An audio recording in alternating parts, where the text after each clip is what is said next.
سلام علیکم و رحمت الله و برکاته. بینندگان گرامی، انشاءالله چنانه که در نوار قبلی برایتان گفته بودیم در مورد وضعیتی به عمل آمده در دولت قزاقستان، پیشوای ملتی البته داخل ناخونک قزاقستان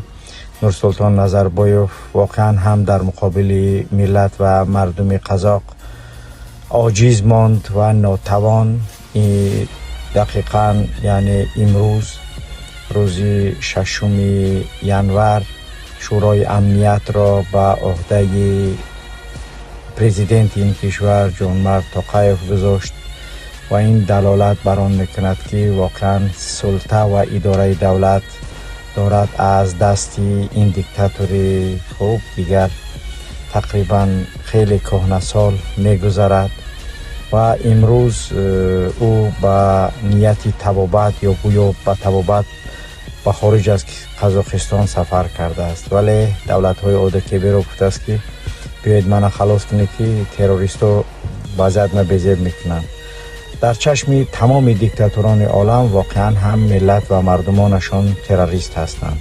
چون که امام رحمانوف همیشه یگانه چیزی که با هر دولتی که سفر میکند گپش همین است که خوب ما تروریست داریم و مقابله با تروریست میکنیم و این اگر کسی از امور سیاسی آگاهی داشته باشد میداند که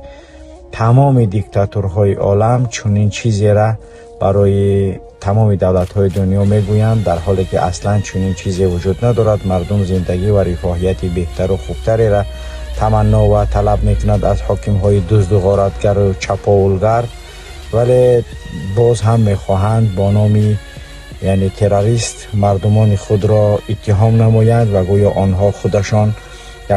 یک حاکمانی هستند که طبق قانون عمل میکنند و کارشان تنها و تنها برای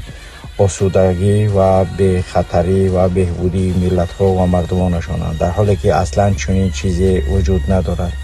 خوب خدا کند که این بهاری که در زمستان یا آغاز سال 2022 از دولت بزرگترین آسیایی